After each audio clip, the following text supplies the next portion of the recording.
주님의 뜻을 이루소서. 주님 발 앞에 엎드리니 나의 맘속을 살피시사 눈보다 희게 하옵소서. 주님의 뜻을 이루소서. 병들어 몸이 피곤할 때 권능의 손을 내게 펴사 강건케 하여 주옵소서. 주님의 뜻을 이루소서.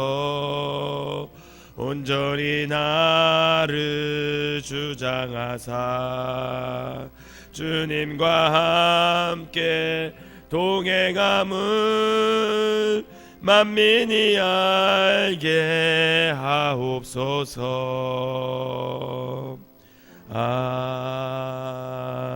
아멘. 사도신경으로 신앙 고백 드리도록 하겠습니다. 전능하사 천지를 만드신 하나님 아버지를 내가 믿사오며 그 외아들 우리 주 예수 그리스도를 믿사오니 이는 성령으로 잉태하사 동정녀 마리아에게 나시고 본디오 빌라도에게 고난을 받으사 십자가에 못 박혀 죽으시고 장사한 지 사흘 만에 죽은 자 가운데서 다시 살아나시며 하늘에 오르사 전능하신 하나님 우편에 앉아 계시다가 저리로서 산 자와 죽은 자를 심판하러 오시리라. 성령을 믿사오며 거룩한 공예와 성도가 서로 교통하는 것과 죄를 사하여 주시는 것과 몸이 다시 사는 것과 영원히 사는 것을 믿사옵나이다. 아멘. 함께 읽는 말씀은 사무엘하 15장 말씀입니다. 사무엘하 15장 말씀입니다. 제가 한 절 읽고 여러분들이 한 절 읽으면서 교독하도록 하겠습니다. 그 후에 압살롬이 자기를 위하여 병거와 말들을 준비하고 호위병 50명을 그 앞에 세우니라.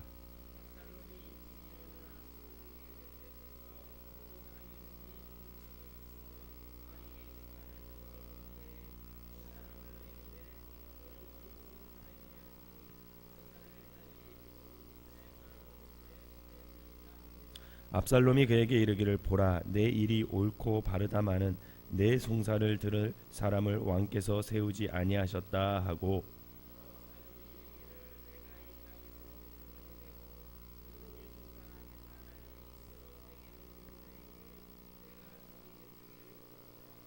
사람이 가까이 와서 그에게 절하려 하면 압살롬이 손을 펴서 그 사람을 붙들고 그에게 입을 맞추니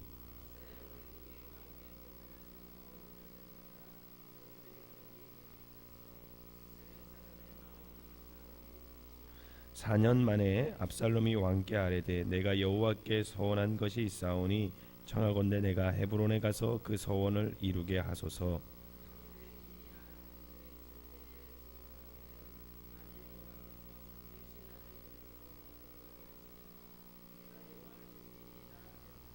왕이 그에게 이르되 평안히 가라 하니 그가 일어나 헤브론으로 가니라.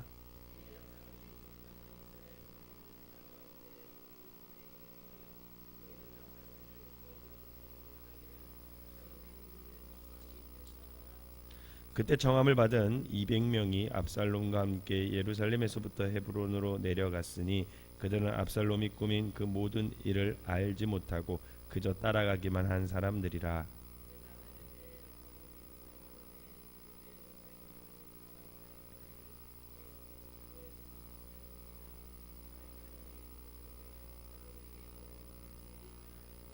전령이 다윗에게 와서 말하되 이스라엘의 인심이 다 압살롬에게로 돌아갔나이다 한지라.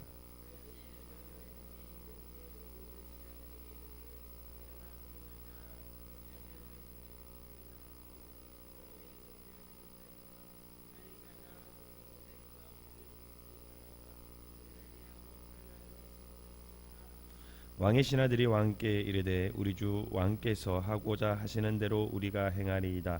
보소서 당신의 종들이나 하더라.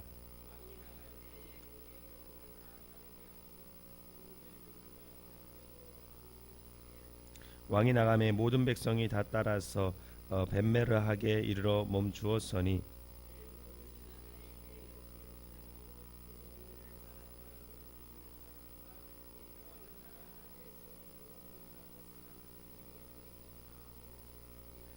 그때 왕이 가룟 사람 이때에게 이르되 어찌하여 너도 우리와 함께 가느냐 너는 쫓겨난 나그네인이 돌아가서 왕과 함께 내 곳에 있으라.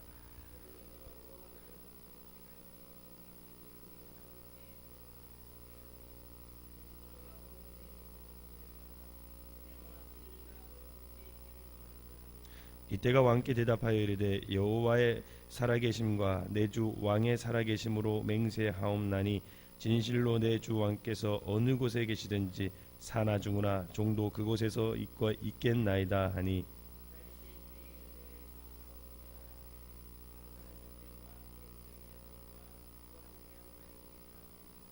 온 땅 사람이 큰 소리로 울며 모든 백성이 앞서 건너가매 왕도 기드론 시내를 건너간 모든 백성이 광야길로 향하니라.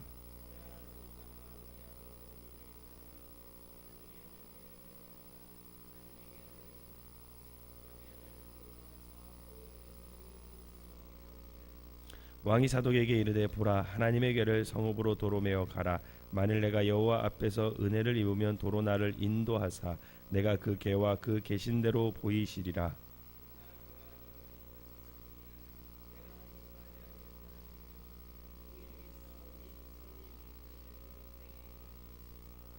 왕이 또 제사장 사독에게 이르되 네가 선견자가 아니냐 너는 너희 두 아들 곧 내 아들 아히마아스와 아비아달의 아들 요나단을 데리고 평안히 성읍으로 돌아가라.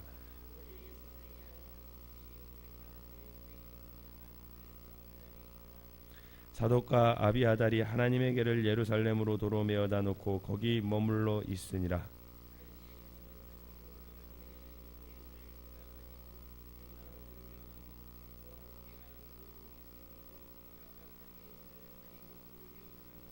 어떤 사람이 다윗에게 알리되 압살롬과 함께 모반한 자들 가운데 아히도벨이 있나이다 하니 다윗이 이르되 여호와여 원하옵건대 아히도벨의 모략을 어리석게 하옵소서 하니라.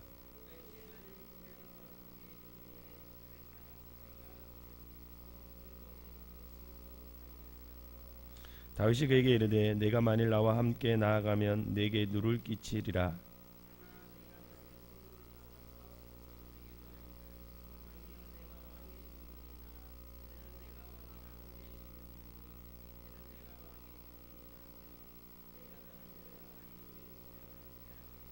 사독과 아비아달 두 제사장이 너와 함께 거기 있지 아니하냐. 내가 왕의 궁중에서 무엇을 듣든지 사독과 아비아달 두 제사장에게 알리라.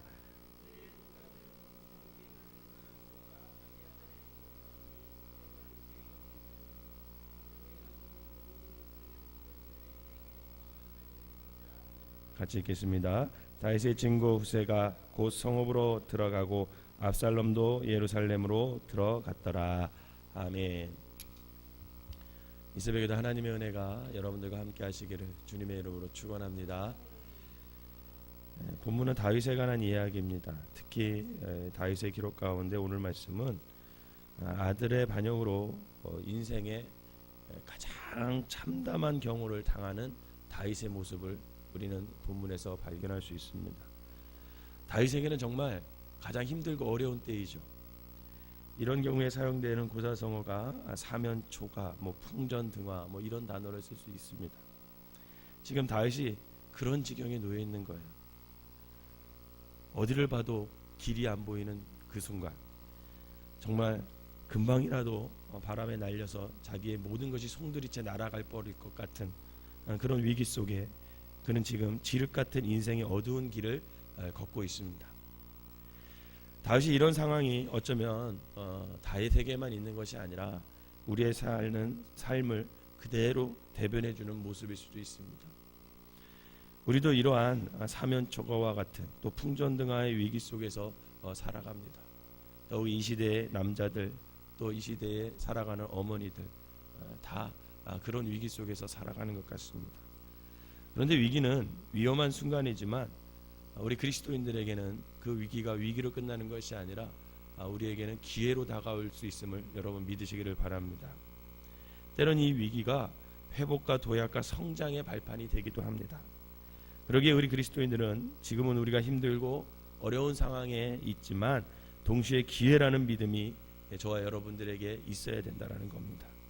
그 믿음이 있을 때 우리는 그 위기 속에서 하나님과 더 친밀해지고 또 하나님을 더 의지할 수 있고 하나님의 뜻에 맞는 선택을 할 수 있게 되기 때문에 그렇습니다.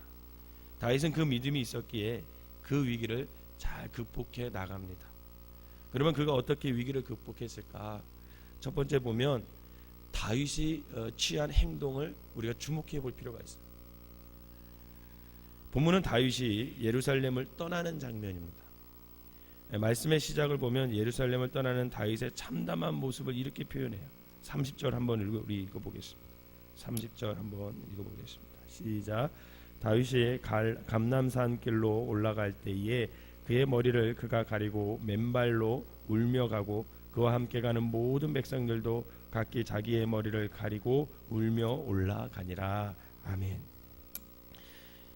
일찍이 이렇게 비참했던 적이 없습니다.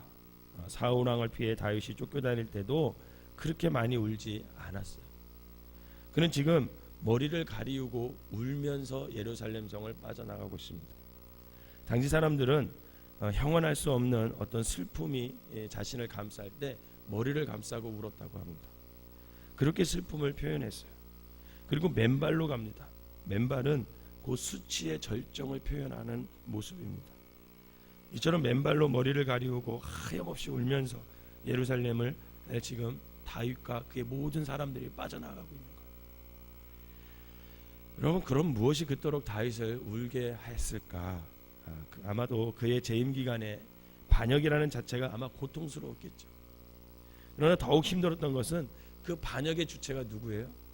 아들이에요. 아들. 압살롬은 다윗에게 있어서 굉장히 특별한 아들이었습니다. 다윗은 그에게 남다른 애정이 있었어요. 여러분, 그것을 어떻게 알 수 있냐면 그 압살롬의 이름에서 알 수 있습니다. 그러면 압살롬이라는 것은 아버지의 평화, 이런 뜻이에요.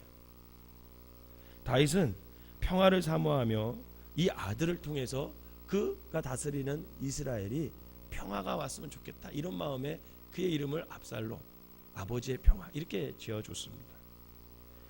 그러면서 다윗은 압살롬을 사랑하면서 기대를 가졌어요. 압살롬이 형 암논을 죽이고 도망갈 때에도 그를 가장 잘 이해하고 결국은 품었던 사람이 누구냐? 그게 다윗이었습니다. 다윗은 어쩌면 자신의 왕권을 다음으로 압살롬에게 넘겨주게 수 있으려고 하는 그런 마음도 있었는지 몰라요. 왜냐하면 그게 늘 뛰어난 모습을 보았거든요. 그런 아들이 지금 자기의 가슴을 향하여 칼을 겨누고 있습니다. 정말 참기 힘든 시간이고 울 수밖에 없는 그런 고통스러운 순간이죠. 그런데 그런 상황에서 다윗이 취한 행동이 뭐냐면 그는 아들과 대적하여 싸우지 않았다라는 거예요. 정권을 지키기 위해 자신이 갖고 있는 힘, 어떤 군사력, 무력, 이것을 동원하지 않습니다. 그리고 그는 예루살렘을 떠나요. 그가 떠나는 것은 곧 왕권을 포함한 모든 것을 포기하는 것과 같습니다. 여러분, 다윗이 어떻게 해서 이룬 왕권입니까? 이게 다윗은 사울이나 솔로몬처럼 그렇게 얻은 그런 권력이 아니에요. 수많은 시련, 역경을 통과한 후에 얻은 왕권입니다. 그래서 누구보다도 지금까지 이룬 업적이 중요했고 과거가 굉장히 소중했던 사람이에요. 쉽게 얻은 사람은 쉽게 포기하지만 어렵게 얻은 사람은 쉽게 버리지 못하는 법입니다. 다윗이 지금 그런 상황이에요. 그런데 그가 예루살렘을 떠나면서 그 모든 자기의 권력, 부, 왕권, 그걸 다 포기하고 버립니다. 이것은 곧 그가 왕권에 집착하지 않고 있다는 것을 보여주는 대목이에요. 그가 이처럼 왕권에 집착하지 않을 수 있었던 것은 다윗은 자기의 힘으로 왕권을 얻은 것이 아니라 전적으로 하나님의 도우심으로 왕권을 얻었음을 알고 있었습니다. 이것이 바로 사울과 다른 점. 그래서 그는 이 모든 결과가 하나님의 뜻 가운데 있음을 알았어요. 하나님의 섭리 가운데 있음을 알았습니다. 이것은 바로 위기의 순간에 다윗은 그 위기를 빨리 벗어나려고 한 것이 아니라 그 위기 속에서 하나님의 뜻이 무엇인지 구하고 기다리면서 철저히 자신을 돌아보는 시간으로 가졌다라는 거죠. 다윗은 위기 속에 자신이 소중한 것을 지키려고 바둥바둥거리지 않고 그 순간에 하나님의 뜻을 구하고 자신을 돌아보는 신앙의 성취할 기회로 삼았다라는 겁니다. 바라기는 우리도 위기의 순간에 내 것을 지키려고, 소중한 것을 지키려고 안간 힘을 쓰는 것이 아니라 그 순간에 먼저 하나님과 독대함으로 하나님의 뜻을 구하는 저와 여러분들이 되는 귀한 성도들이 되시기를 주님의 이름으로 부탁을 드립니다. 두 번째로 다윗의 주변을 한번 생각해 볼 필요가 있어요. 압살롬의 반역이 일어났을 때 다윗 주변에는 그렇게 많던 사람들이 떠나기 시작했습니다. 대세가 기울어지는 쪽으로 저울질하다가 철새처럼 날아가는 사람들의 비열한 행동이 온 나라에 퍼지고 있었어요. 그들 중에 다윗이 상상할 수 없던 사람이 있었습니다. 평안할 때는 몰랐는데 어려움이 오니까 사람들이 본색을 드러내기 시작합니다. 그 중에서도 다윗을 가장 놀라게 했던 배신자는 아히도멜이라는 사람이에요. 본문에 보면 다윗이 예루살렘을 떠나 감난산으로 가는 도중에 그 사실을 보고받습니다. 아히도멜이 압살롬의 사람이 됐습니다. 그 소식을 들은 다윗은 놀라지 않을 수 없습니다. 아히도멜은 평생을 함께한 다윗의 절실한 친구였습니다. 그는 다윗 왕가가 번영하도록 힘을 다해 도왔던 가장 가까운 사람이었어요. 그의 조언을 듣지 않고서는 중대한 정책을 결정한 적이 없을 정도였습니다. 그런데 그렇게 신임했던 아히도벨이 배신을 합니다. 그것은 다윗의 심장이 녹아내리고 하늘이 내려앉는 그런 기분이었을 것입니다. 다윗은 그 소식을 접하는 순간 뭐라고 기도하냐면, 하나님이여 아히도벨의 묘략을 어리석게 하옵소서, 이렇게 기도해요. 여러분 왜 이렇게 기도하는지 아십니까? 그동안 다윗의 옆에 있던 아히도벨을 봤을 때 아히도벨은 너무나 뛰어난 사람이거든요. 그는 굉장히 지략가였고 그의 지략은로 인해서 많은 나라를 정복했고 그동안 그의 지략으로 인해서 다윗 왕가가 견고히 서간 것을 다윗은 알고 있었어요. 그 아히도벨이 압살롬의 편이 되었을 때 다윗은 너무 충격을 받아서 기도밖에 안 나오는 거죠. 하나님이여 아히도벨의 묘략을 어리석게 하옵소서. 특히 시편 41편과 여러분 55편에 나중에 집에 가서 읽으시면 그 친구에게 배신당한 그 다윗의 비통함이 구구절절 잘 표현되어 있습니다. 아히도벨을 비롯하여 하나둘씩 다윗의 곁을 떠납니다. 그러나 감사하게도 모두 떠난 것은 아니에요. 모두 변절자는 아니고 남은 자들이 있었어요. 남은 자. 본문을 보면 다윗을 따르던 백성들이 함께 울며 올라갔다 이렇게 말합니다. 바로 그들이 남은 자들이에요. 또 본문에 보면 외국인 용병이었던 이때라는 사람이 있었어요. 또 그와 함께 600명의 용사도 다윗의 편에 있었습니다. 또한 충신이었던 요압과 아비새가 다윗을 따랐어요. 그러나 누구보다도 다윗의 남은 자 중에 후세라는 인물이 있었습니다. 그는 다윗의 충신이었고 진정한 친구였습니다. 그는 반역이 일어났다는 소식을 듣고 급히 다윗에게 달려와 다윗을 부여하고 함께 같이 울음을 터뜨려요. 마음이 아플 때 같이 울어줄 친구가 있었다는 것이 다윗에게는 커다란 위로였을 것입니다. 후세는 옷을 찢고 흙을 머리에 감싸고 다윗과 함께 가슴을 치며 통곡합니다.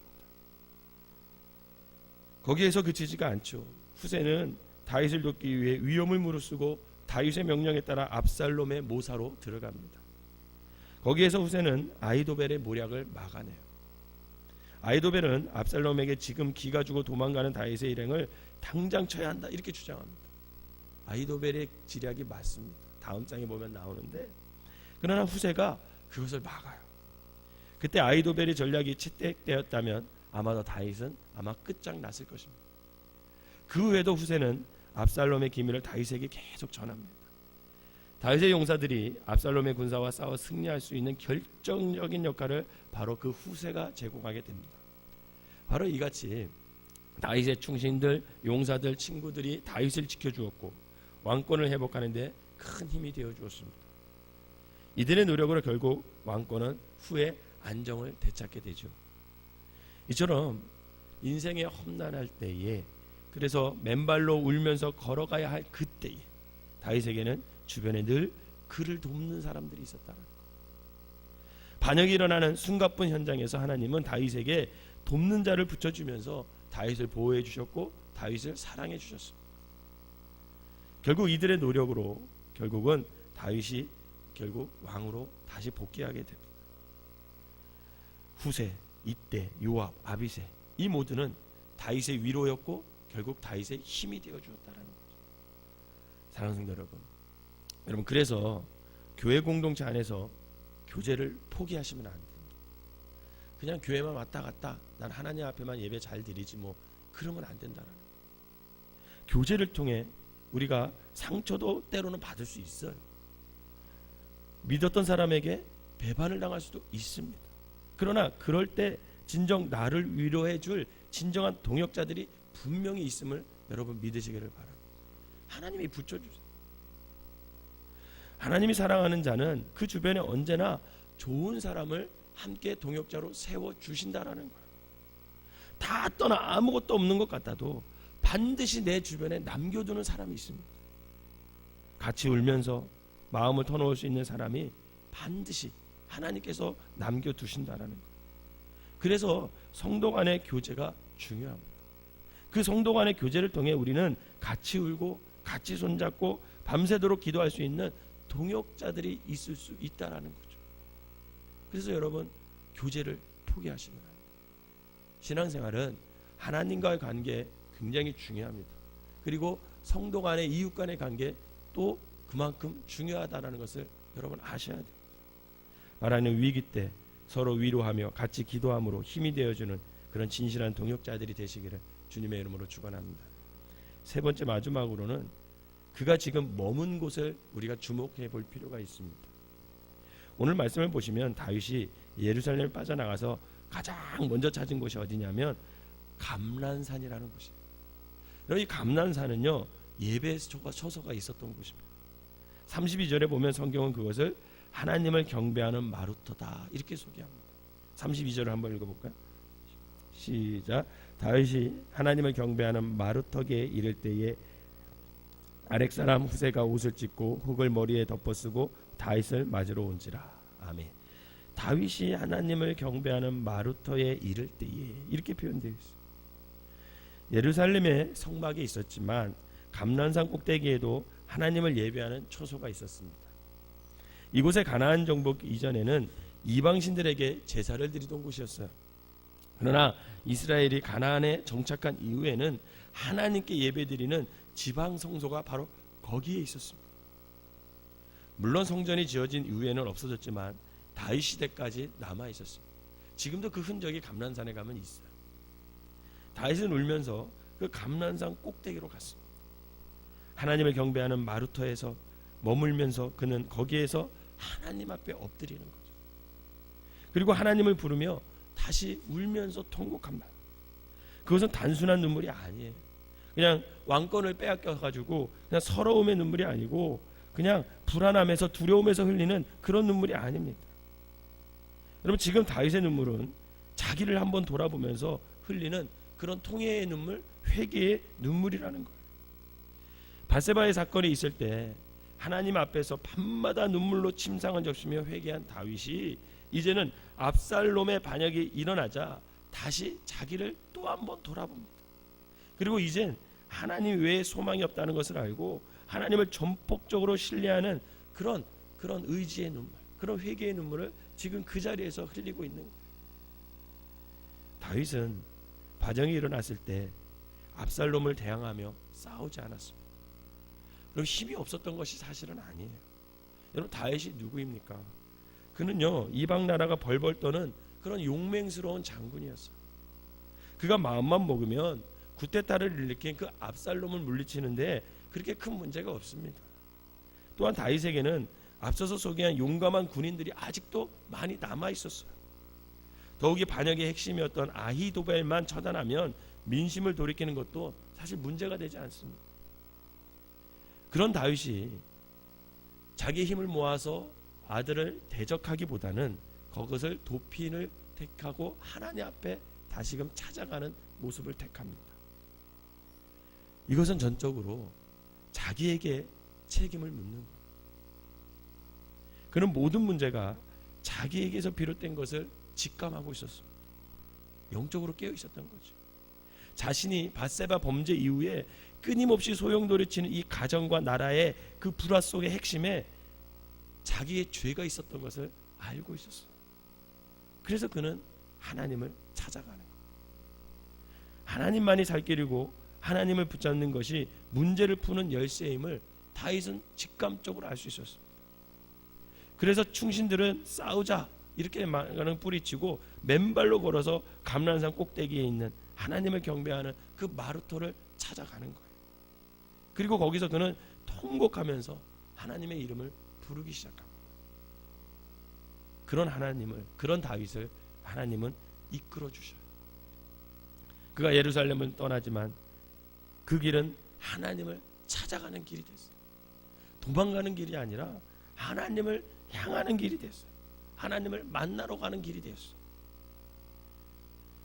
하나님을 경배하는 마루턱에서 그는 하나님을 진실되게 다시 만납니다. 사망의 음침한 골짜기를 걸어갈 때 함께 하시는 그 하나님, 마음이 괴롭고 아플 때 나를 떠나지 않는 그 하나님, 지쳐 쓰러져 갈 때 힘주시는 하나님, 그 하나님을 바로 그 마루토에서 다시 만나게 되는 거죠. 사랑하는 성도 여러분, 우리가 당면한 위기를 극복하는 길은 오직 한 길뿐입니다. 인간적인 방법으로 해서는 도저히 그 위기를 극복할 수가 없어요. 그때 저와 여러분들이 하나님을 찾아가시기를 주님의 이름으로 축원합니다. 하나님 외에, 주님 외에 우리에게 더 큰 위로와 소망과 해법이 어디 있겠어요? 부디 주님을 바라보시기를 바랍니다. 이제 우리가 하나님을 찾아야 돼. 정말 힘들고 어려울 때 원망과 불평을 멀리하고 우리가 하나님 앞에 엎드려 하나님 앞에 기도해야 돼. 나를 향하신 하나님의 뜻이 무엇인지 기도하면서 기다려야 돼. 세상의 염려로부터 떠나 하나님을 경배하는 그 마루턱을 찾아 나서야 합니다. 바로 거기에 궁극적인 해답이 있기 때문에 그렇습니다. 사랑하는 성도 여러분, 다윗은 그 위기를 극복한 사람이에요. 마찬가지로 우리의 삶에 적지 않은 어려움이 있지만 위기는 극복될 수 있음을 믿으시기를 바랍니다. 이제 세상의 어떤 것에도 집착하지 마시고 나를 위해 기도하고 도와주는 사람이 있다는 것을 여러분들이 잊지 마시고, 우리는 하나님의 자녀임을 잊지 마시고, 분명히 하나님께서 나를 붙잡고 계시다, 하나님은 그 이름의 명예를 걸고 저와 여러분 책임져 주실 거라는 믿음으로 그 위기 속에 하나님 앞에 나오시기를 바랍니다. 바라기는 이 믿음과 확신으로 여러분들에게 당면한 모든 어려움과 위기를 잘 극복해서 결국 하나님이 높여주시는 귀한 삶들이 되시기를 주님의 이름으로 축원합니다. 기도하겠습니다. 사랑과 은혜가 충만하신 하나님, 다윗의 위기가 오늘 우리의 위기임을 고백합니다. 모양은 다르지만 아버지 하나님, 이 새벽에 머리 숙여 기도한 모든 사람들이 자신 나름대로의 위기를 살아가고 또 우리 가정에 아버지 하나님 예상치 못한 어려움들 속에서 우리가 고통스러워할 때가 있습니다. 하나님, 그때 우리가 오늘 본문에 나오는 다윗을 생각하게 하여 주시옵소서. 아버지 하나님, 그때 우리가 머무를 곳이 어디 있겠습니까? 아버지 하나님, 다윗이 머무른 그 예배의 처소, 기도의 처소에 우리가 머물게 하여 주시옵소서. 하나님을 찾는 사람 되게 하여 주시옵소서. 그 사면 초가의 상황 속에서, 그 풍전등화의 위기 속에서 하나님 앞에 나올 수 있는 믿음을 허락하여 주시고 하나님 앞에 기도하며 하나님의 뜻을 구하는 아버지 귀한 사람들 되게 하여 주시옵소서. 또한 그 위기 속에서 아버지 혼자가 아님을 기억하여 아버지 하나님 서로를 위해 기도해주는 동역자들이 되게 하여 주시고, 아버지 하나님 언제나 하나님의 뜻을 구하면 서로 협력하여 선을 이루는 우리 모두가 되게 하여 주시옵소서. 인생에 어려움이 없는 것이 좋겠지만 어떻게 그 어려움이 없을 수 있겠습니까? 하나님, 늘 그 어려움 속에서 하나님이 함께 하심을 믿고 하나님의 뜻을 구하고 아버지 동역자들과 함께 아버지가 그 위기를 이겨내어서 결국은 승리의 기쁨을 아버지가 누리게 하여 주시고 하나님이 높여주는 인생들이 모두 되게 하여 주시옵소서.